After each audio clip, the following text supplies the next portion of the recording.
जय माता दी। आप सभी को शारदीय नवरात्रि के 7वें दिन की हार्दिक शुभकामनाएं। आप सभी पर माता रानी की कृपा सदा बनी रहे। आज आप सुनेंगे श्री दुर्गा सप्तशती का अध्याय 12 और 13। नवरात्रि के 7 दिन इन अध्यायों का पाठ पढ़ने या सुनने से व्यक्ति को उच्च आध्यात्मिक उन्नति, शांति और जीवन में व्यापक दृष्टिकोण प्राप्त होता है। इस दिन विशेष रूप से ध्यान केंद्रित करना महत्वपूर्ण होता है ताकि आप अपनी आध्यात्मिक यात्रा में गहरी समझ और अनुभव प्राप्त कर सके। देवी की उपासना और श्री दुर्गा सप्तशती के पाठ से जीवन में शांति और संतुलन बनाने में सहायता मिलती है और ऐसा व्यक्ति अपनी आध्यात्मिक यात्रा में उन्नति करता है। पाठ करने से पहले अपने मन को शांत और एकाग्र करें। ध्यान और प्राणायाम के माध्यम से मानसिक स्थिति को स्थिर बनाएं, जिससे कि पाठ में ध्यान केंद्रित रहे। पाठ शुरू करने से पहले एक दृढ़ संकल्प लें कि आप इस पाठ को पूरी श्रद्धा और भक्ति के साथ करेंगे।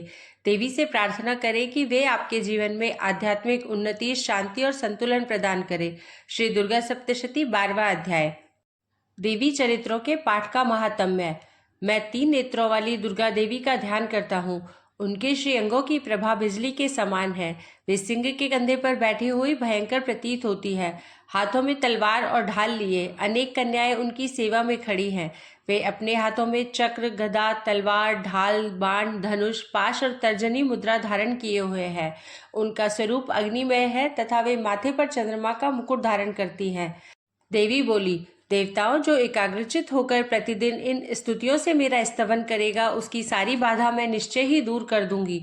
जो मधुकैटभ का नाश, महिषासुर का वध तथा शुंभ निशुंभ के संहार के प्रसंग का पाठ करेंगे तथा अष्टमी, चतुर्दशी और नवमी को भी जो एकाग्रचित हो भक्तिपूर्वक मेरे उत्तम महात्म्य का श्रवण करेंगे, उन्हें कोई पाप नहीं छू सकेगा। उन पर पापजनित आपत्तियां भी नहीं आएंगी। उनके घर में कभी दरिद्रता नहीं होगी तथा उनको कभी प्रेमीजनों के विछोह का कष्ट भी नहीं भोगना पड़ेगा। इतना ही नहीं, उन्हें शत्रु से, लुटेरों से, राजा से, शस्त्र से, अग्नि से तथा जल की राशि से भी कभी भय नहीं होगा। इसलिए सबको एकाग्रचित होकर भक्तिपूर्वक मेरे इस महात्म्य को सदा पढ़ना और सुनना चाहिए। यह परम कल्याणकारक है। मेरा महात्म्य महामारी जनित समस्त उपद्रवों तथा आध्यात्मिक आदि तीनों प्रकार के उत्पातों को शांत करने वाला है। मेरे जिस मंदिर में प्रतिदिन विधि पूर्वक मेरे इस महात्म्य का पाठ किया जाता है, उस स्थान को मैं कभी नहीं छोड़ती। वहाँ सदा ही मेरा सानिध्य बना रहता है। बलिदान, पूजा, होम तथा महोत्सव के अवसरों पर मेरे इस चरित्र का पूरा पूरा पाठ और श्रवण करना चाहिए।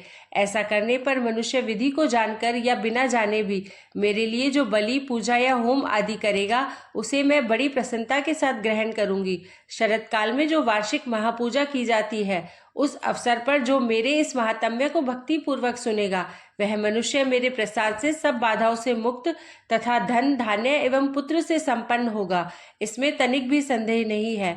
मेरे इस महात्म्य, मेरे प्रादुर्भाव की सुंदर कथाएं तथा युद्ध में किए हुए मेरे पराक्रम सुनने से मनुष्य निर्भय हो जाता है।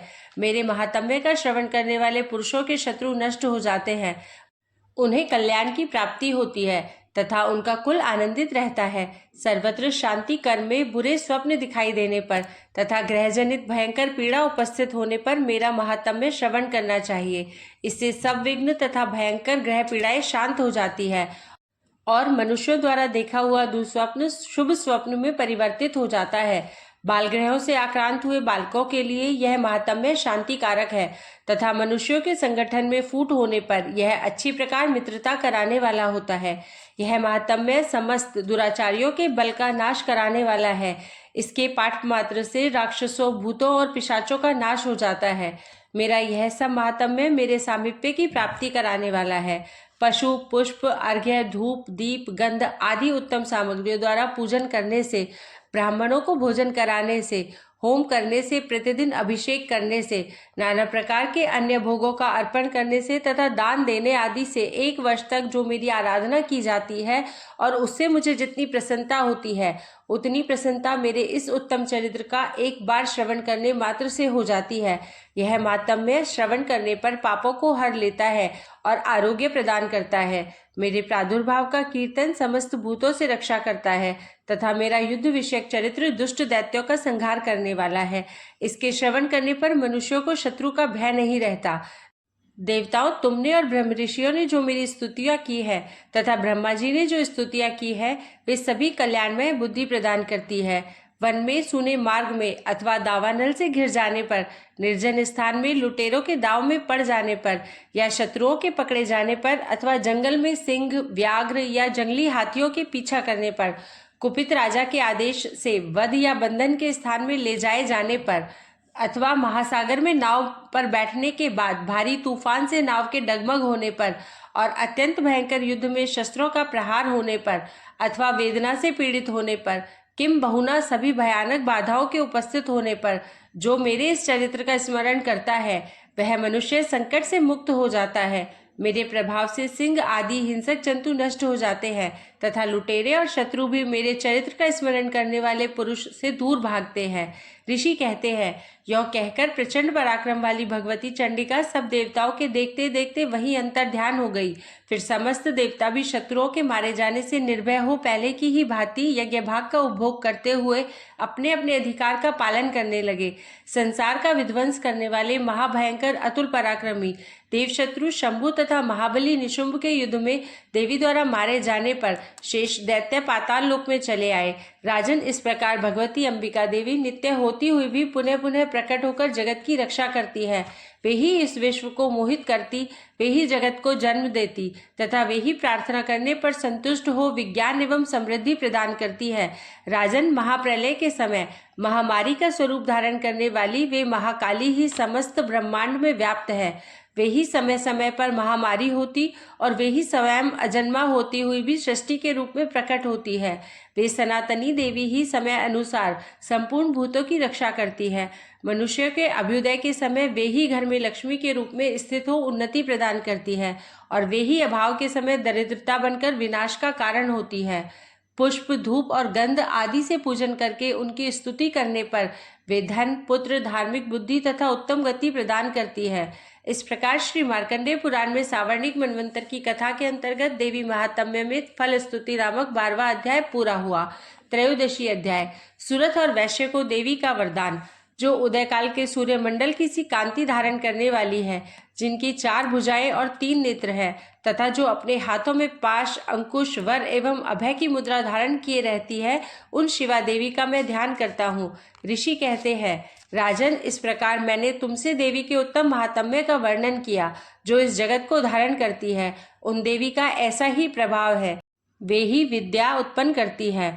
भगवान विष्णु की माया स्वरूपा उन भगवती के द्वारा ही तुम, ये वैश्य तथा अन्य विवेकी जन मोहित होते हैं, मोहित हुए हैं तथा आगे भी मोहित होंगे। महाराज, तुम उन्हीं परमेश्वरी की शरण में जाओ। आराधना करने पर वे ही मनुष्यों को भोग, स्वर्ग तथा मोक्ष प्रदान करती है। मार्कंडेय जी कहते हैं, क्रौष्टुकी जी, मेधा मुनि के ये वचन सुनकर राजा सुरथ ने उत्तम व्रत का पालन करने वाले उन महाभाग महर्षि को प्रणाम किया। वे अत्यंत ममता और राज्य अपहरण से बहुत खिन्न हो चुके थे। महामुने इसलिए विरक्त होकर वे राजा तथा वैश्य तत्काल तपस्या को चले गए और वे जगदम्बा के दर्शन के लिए नदी के तट पर रहकर तपस्या करने लगे। वे वैश्य उत्तम देवी सूक्त का जप करते हुए तपस्या में प्रवृत्त हुए। वे दोनों नदी के तट पर देवी की मिट्टी की मूर्ति बनाकर पुष्प, धूप और हवन आदि के द्वारा उनकी आराधना करने लगे। उन्होंने पहले तो आहार को धीरे धीरे कम किया, फिर बिल्कुल निराहार रहकर देवी में ही मन लगाए एकाग्रता पूर्वक उनका चिंतन आरंभ किया। वे दोनों अपने शरीर के रक्त से प्रोक्षित बलि देते हुए लगातार 3 वर्ष तक संयम पूर्वक आराधना करते रहे। इस पर प्रसन्न होकर जगत को धारण करने वाली चंडिका देवी ने प्रत्यक्ष दर्शन देकर कहा। देवी बोली, राजन तथा अपने कुल को आनंदित करने वाले वैश्य, तुम लोग जिस वस्तु की अभिलाषा रखते हो वह मुझसे मांगो, मैं संतुष्ट हूँ, अतः तुम्हें वह सब कुछ दूंगी।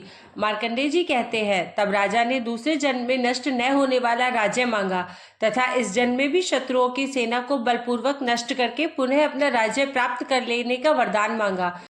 वैश्य का चित्त संसार की ओर से खिन्न एवं विरक्त हो चुका था और वे बड़े बुद्धिमान थे, अतः उस समय उन्होंने तो ममता और अहंता रूप आसक्ति का नाश करने वाला ज्ञान मांगा। देवी बोली, राजन, तुम थोड़े ही दिनों में शत्रुओं को मारकर अपना राज्य प्राप्त कर लोगे।